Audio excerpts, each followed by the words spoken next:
शरदचंद्र पवार सभागृह मंचर येथे rotary club of Manchar आयोजित माझ्या स्वप्नातील मंचर या विषयावर इच्छुक भावी महिला नगराध्यक्ष यांच्याबरोबर चर्चासत्र रोटरी क्लबने केले आयोजित। कुमारी रजनीगंधा राजाराम बानखिरे, जागृती किरण महाजन, प्राची आकाश थोरात, नाजमीन राजू इनामदार, मोनिका सुनील बानखिरे नगराध्यक्ष पदासाठी हे इच्छुक महिला उमेदवार आहेत।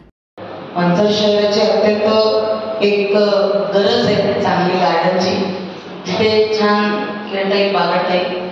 तुमच्या स्वप्नातलं गार्डन कसं आहे आणि ते तुम्ही कशा पद्धतीने कराल? येस, मंचरमध्ये एक सुरेख, सुंदर आणि मध्यवर्ती ठिकाणी गार्डन असावं अशी सर्वांचीच आपली इच्छा आहे।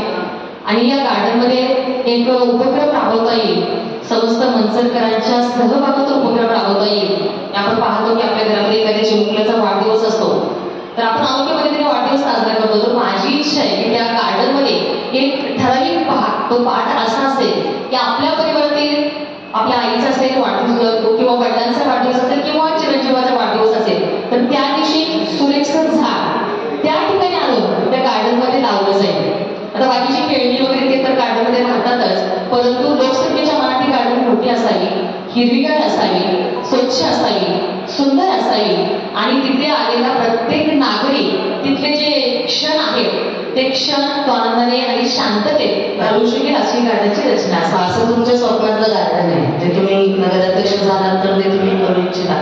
आता कॉमन प्रश्नाकडे येऊया। जागृती महाजनच नगराध्यक्ष व्हाव्यात म्हणून तुम्ही समोरात जाताय, लोकांनी तुम्हालाच मतदान का करावं? येस, जागृती महाजन मी आज नगरपंचायत नगराध्यक्ष पदासाठी निवडणूक लढणार आहे। मी ही निवडणूक लढत असताना कोणताही वैयक्तिक स्वार्थ मनात न ठेवता मला मंचरकरांची सेवा करण्याची इच्छा आहे, मंचरचा विकास करण्याची इच्छा आहे। या मंचर शहराला महाराष्ट्राच्या नकाशामध्ये एक आदर्श शहर म्हणून त्या नकाशामध्ये या मंचरला जागा मिळायला हवी। संपूर्ण महाराष्ट्रात माझ्या मंचरची स्तुती आणि प्रशंसा व्हायला हवी असं शहर मला बनवण्याचं स्वप्न मी पाहत आहे आणि यात साथ मला मंचरकरांची लागणार आहे। आणि म्हणूनच मला वाटतं की माझ्या नावात जागृती आहे। डोक्यामध्ये तेच प्रश्न असतात, कुठल्याही प्रभागातून फिरत असले तर माझ्या वैयक्तिक प्रश्न कधीच नसतात। मला कुठे कचऱ्याचा ढीग दिसला तर पटकन वाटतं नगरपंचायतीने कॉल करावा आणि लवकर तो तिथला कचऱ्याचा ढीग उठवला जावा। कुठे लाईट नसेल तर 2 मिनिटात कॉल करावा, तिथं लाईटीची व्यवस्था करावी। आणि अशा रीतीने माझा स्वभावच मुळात सेवाभावी आहे आणि त्यामुळे मंचरकरांना विनंती राहील की त्यांनी या जागृतीलाच सेवा करण्याची संधी द्यावी। हे आव्हान आहे, त्यांनी आव्हान पण केलं शेवटी तुम्हाला आणि नावातून सांगितलं की मी जागृत असते म्हणून माझं नाव जागृती आहे। आणि आतापर्यंत तुम्ही फोन करताय पण त्याला पॉवर नाहीये, ती पॉवर आली पाहिजे पदाची, त्यासाठी तुम्ही प्रयत्न करताय। तुम्हाला खूप साऱ्या शुभेच्छा रोटरी क्लब ऑफ मंचरकडून। जागृती किरण महाजन त्यांच्याशी आपण आता बोलूयात। मंचर रोटरी क्लबने आज सुंदर विषय हाताळला, तो म्हणजे माझ्या स्वप्नातील मंचर शहर। माझ्या या शब्दाचा पहिला अर्थच मी आहे, तर स्वतःबद्दल ओळख तुम्ही करून द्यावी। सर्वांना नमस्कार, मी सौ जागृती किरण महाजन, मंचर येथील एकमेव स्वातंत्र्य सैनिक कैलासवासी बापूशेठ महाजन यांची नातसून। ज्या महाजन परिवारामध्ये संत तुकारामांची हस्तलिखित गाथा मंचरी ही आशीर्वाद रूपाने मिळालेली आहे, अशा महाजन परिवारातील सून आहे। माझं शिक्षण MA BEd झालेलं आहे। शैक्षणिक क्षेत्रामध्ये इंग्लिश मीडियम स्कूलवर जवळजवळ 14 वर्ष ज्ञानदानाचं कार्य प्रामाणिकपणे केलेलं आहे। मी माझी ग्रामपंचायत सदस्य देखील आहे, मंचरची कवयित्री आहे, लेखिका आहे, आंबेगाव तालुक्यातील निवेदिका आहे आणि सर्वसामान्य कुटुंबातील एक कन्या देखील आहे। माहेर देखील शिक्षणाचाच वारसा आहे। वडील एक आदर्श शिक्षक होते, भाऊ सातारा येथील मिलिटरी स्कूल या ठिकाणी शिक्षक आहे आणि मी देखील ते काम प्रामाणिकपणे केलेलं आहे। म्हणजे तुमचं सातारा माहेर आहे? विटा माहेर आहे। विटा माहेर, ठीक आहे। आणि मंचरमध्ये तुम्ही किती वर्ष झाले? मंचरमध्ये 20 वर्ष झाले। 20 वर्ष झाले। बघूया तुम्हाला कुठले मुद्दे येतात, त्यासाठी तुम्हाला त्या 3 चिठ्ठ्या काढाव्या लागतील ज्यावर तुम्हाला बोलता येईल, तुमच्या मनातलं स्वप्नातलं शहर मांडता येईल। 3 चिठ्ठ्या माझ्या हातामध्ये आलेल्या आहेत. बघूयात काय काय मुद्दे. माझी एक विनंती राहणार आहे, तुम्ही जितकं बोला तितकं तुम्ही जगापर्यंत पोहोचा. आतापर्यंत 2 कॅन्डिडेट छान बोललात, इतरही कॅन्डिडेटला विनंती राहणार आहे. तर बघूयात. वा, वेगळा मुद्दा आला ते महत्वाचं. आजकालची भौतिक सुविधा पलीकडे जाऊन एक गरज बनली प्रत्येक शहराची, प्रत्येक गावाची, मी तर म्हणेल प्रत्येक घराची. 20,000 घरांसाठीचा हा प्रश्न आहे. प्रत्येक घरात एकतरी मुलगी असते, एकतरी कन्या असते आणि प्रत्येक घरामध्ये माय माऊली राबत असते. पण प्रश्न आईवडिलांवर तेव्हा येतो जेव्हा तिचा सुरक्षिततेचा प्रश्न हा येतो. म्हणून प्रश्न रोटरी क्लबने आज तुम्हाला दिलाय, तुम्ही निवडलाय, तो म्हणजे महिला सुरक्षा. आज मनसर मधल्या महिला सुरक्षित आहेत का? असतील तर त्या कशामुळे आणि नसतील तर त्या कशा होतील, यासाठी तुमच्याकडे काय प्लॅनिंग आहे? महिला सुरक्षा हा फक्त मनसरपुरता मर्यादित नाही, तर संपूर्ण देशामध्ये महत्त्वाचा प्रश्न आहे. कारण आजकाल महिला भगिनी, आधुनिक युग आहे, नोकरी निमित्ताने या मुली शिक्षणानिमित्ताने बाहेर पडतात. मग अशा वेळी घरात असणाऱ्या मंडळींना काळजी असते, घराबाहेर पडलेली माझी कन्या असेल, माझी पत्नी असेल, माझी आई असेल, माझी बहीण असेल, ती सुरक्षित माघारी येईल का? तर तसं म्हणायला गेलं तर मला माझ्या मनसरचा अभिमान आहे.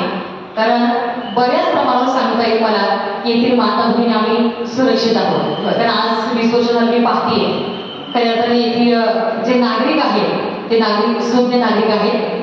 असा कोणताही प्रसंग किंवा या 20 वर्षाचा मला आठवत नाही. पण 20 वर्षात आठवत नाहीये, पण जागृतीताई पुढच्या 5 वर्षाची परिस्थिती अजून बिकट होऊ शकते. बरोबर. तर पुढे काय उपाय असतो? तर महिला मुलगी सुरक्षित राहण्याकरता आपल्याला म्हणजे गव्हर्नमेंटचा हेल्पलाईन नंबर असतो, परंतु फक्त मनसर करता लिमिटेड असा हेल्पलाईन नंबर की जो ती महिला भगिनी पटकन लक्षात ठेवेल, कुठे असेल तिथून तिला पटकन हेल्प मिळेल, मदत मिळेल, असा एक हेल्पलाईन नंबर की जो मनसर लिमिटेड असेल, जो पोलीस स्टेशनशी कनेक्टेड असेल, असे हेल्पलाईन नंबर आपल्याला एक महिला भगिनीला देता येईल. त्याचबरोबर मनसर पोलीस स्टेशन आता पाहिले तर गावाच्या बाहेर आहे, तर मनसर पोलीस स्टेशनचं एक युनिट आपल्याला गावामध्ये मध्यवर्ती ठिकाणी असायला हवं. आत्ताची खूप गरज आहे. तर कोणताही प्रसंग घडला तर या माता भगिनी महिला भगिनी पटकन पोलीस स्टेशनला जाऊ शकत नाही. आणि जे तामिनी पथक म्हणतात त्या पद्धतीचं पथक की जे रात्र दिवस कार्यरत असेल आमच्या माता भगिनींकरता, आमच्या महिला भगिनींकरता, की ज्या जर त्या माता भगिनीवर एखादं संकट आलं, ती जर एखाद्या अडचणीत असेल तर पटकन तिला सहकार्य करण्यासाठी तीनही योजना म्हणजे हेल्पलाईन असो, पोलीस स्टेशनच्या माध्यमातून युनिट स्थापन केलेलं असो किंवा तामिनी सारखं पथक असो, हे ऑलरेडी पोलीस खात्यामध्ये सुरू आहे. या व्यतिरिक्त या अशा काय योजना आहेत की ज्या तुम्ही एक तुमच्या कल्पकतेने महिला सुरक्षिततेच्या माध्यमातून राबवा? यात पोलिसांचा भाग झाला, म्हणजे हेल्पलाईन नंबर हा पोलिसांचा भाग आहे, आपण त्याच्यावर नियंत्रण ठेवू शकतो. दुसरा मुद्दा तुम्ही सांगितला की वेगळं कक्ष, तो पण आता महिला पोलीस अधिकारी आहेतच आपल्या मनसर शहरात. आणि तिसरा मुद्दा तो म्हणजे तुम्ही सांगितला तामिनी पथक, ते पण सगळ्या पोलीस स्टेशनला सक्रिय असायला हवं, सक्रिय असायला नियंत्रण असेल. हे सगळं आहे. हेल्पलाईन नंबर पण बऱ्याच वेळेला आता मध्ये तरी आर्थिक थोडंसं फ्रॉड झालं तर 2 हेल्पलाईन नंबर दिलेला असतो, तो 4 वेळा 5 वेळा ट्राय केला तर लागतोच याची गॅरंटी नाहीये, किंवा पटकन तुम्हाला मदत मिळेल याची गॅरंटी नाही. तर 24 तास 12 महिने 8 दिवस पूर्णपणे सक्रिय आहे असा हेल्पलाईन नंबर, आणि त्या मुलीला पटकन मदत मिळेल असा हेल्पलाईन नंबर, तो मर्यादित असेल, पर्यंत असेल. ओके. असा. आणि पुढील म्हटलं तर महिलांच्या सुरक्षिततेकरता माझ्या मनसरमध्ये सर्व माता भगिनी महिला स्वतः सक्षम व्हाव्या याकरता आज कराटे, जुडो कराटे सारखं जे प्रशिक्षण आहे आजच्या माता भगिनींना, महिला भगिनींना अतिशय गरजेचं आहे. तर ते प्रशिक्षण मी नगरपंचायतीच्या माध्यमातून शाळांमध्ये, कॉलेजमध्ये मुलींना, फक्त मुलींनाच नाही तर घरी असणाऱ्या गृहिणींना देखील देऊन त्यांना एक स्वतः सक्षम बनवू शकते. कारण आजची ही नारी आहे, नारी को निंदना नाही, नारी करकी ठार, जिस ठाणी में पैदा हुए रामकृष्ण हनुमान. तर आजची ही नारी आहे, आधुनिक युगातील नारी आहे, ती स्वतःला सक्षम समजते आणि तिला अधिक सक्षम बनवण्याच्या देखील मी 100% प्रयत्न होत असते. नक्की. आता बघूया पुढचा मुद्दा, परत तोच आयरणीवरचा मुद्दा. मुद्दा आलेला आहे की संपूर्ण मंचर नगर पंचायतीमध्ये आज असणाऱ्या आरोग्य सुविधा या मंचर शहराच्या संख्येच्या गणितात अत्यंत अपुऱ्या पडत आहेत. आणि मगाशी जसं दुसऱ्या कॅन्डिडेटने मुद्दा मांडला तो पण अगदी खरा आहे की इमर्जन्सी जर एखाद्याला हृदयविकारासारखा झटका आला तर बहुतांश वेळा डॉक्टर सांगतात की नाही पुण्याला हलवा. तर याच्याबद्दल काय उपाययोजना केली पाहिजे? आरोग्याला एक वेगळा अँगल पण आहे. आरोग्य म्हणजे फक्त काही रुग्णालय नाहीये. मंचर शहराचं आरोग्य इतरही गोष्टींवर खूप डिपेंड आहे. तर त्याबद्दल तुमचं काय म्हणणं? बरोबर आहे. तर माझ्या मनसरमध्ये सर्व नागरिकांचं आरोग्य चांगलं राहावं, उत्तम राहावं याकरता या ठिकाणी व्यायाम हे आरोग्याची गुरुकुल्ली म्हणतात. तर नगरपंचायतीच्या वतीने ज्या व्यायामशाळा आहेत त्या व्यायामशाळा व्यवस्थित व्यवस्थापन करून ते सक्रिय ठेवल्या जातील, जेणेकरून वार्ड वाईज लोकांना जवळ व्यायामशाळा उपलब्ध होईल. तर वाटावरी न वाटतं आम्ही व्यायाम करावा किंवा जिममध्ये जावं, परंतु ती प्रत्येकाला फीस देणं किंवा जाणं परवडत नाही. तर नगरपंचायतीच्या वतीने आपण अशा व्यायामशाळा जागृत ठेवू शकतोय. मग अशी जो गार्डनचा विषय काढला की सकाळ संध्याकाळ पर्यटनाकरता एक सुरक्षित गार्डन जर मंचरमध्ये असेल तर आमचे वृद्ध वयस्कर लोक त्या ठिकाणी पर्यटन करू शकतील किंवा चालू शकतील, जेणेकरून त्यामुळे त्यांचं आरोग्य छान राहील. त्या व्यतिरिक्त मंचरमध्ये जे उपजिल्हा रुग्णालय आहे ते उपजिल्हा रुग्णालय तिथल्या लोकसंख्येच्या मानानं अपुरं पडते, तिथला स्टाफ वगैरे अपुरं पडतोय. कधी आपण नजर टाकली तर त्यातली पुण्यात रांग लागलेली असते. तर त्या ठिकाणी आपल्याला स्टाफ थोडासा वाढवावा लागेल. त्याचबरोबर आज मंचर संपूर्ण आंबेगाव तालुक्यात कॅन्सर पेशंटची संख्या अतिशय आहे. कॅन्सरची ट्रीटमेंट घ्यायची म्हटली तर इकडे आळंदीला जावं लागतं, इकडे आळेफाट्याला जावं लागतं. आणि अशा वेळेला आपल्या जर उपजिल्हा रुग्णालयाच्या माध्यमातून आपण कॅन्सर ट्रीटमेंट सेंटर याच ठिकाणी जर सुरू झालं किंवा सुरू केलं तर 100% मंचरमधील आणि आजूबाजूच्या पेशंट्सना त्याचा फायदा होईल. आणि अजून एक गोष्ट की शनिवारच्या दिवशी आपल्या उपजिल्हा रुग्णालयामध्ये डॉक्टर्स उपलब्ध असतात शनिवारी. तर बऱ्याच वेळा असे प्रॉब्लेम्स होतात की काहीतरी दुर्घटना घडते, पेशंट जातो आणि त्यावेळी नारायणगाववरती डॉक्टर उपलब्ध नाहीये.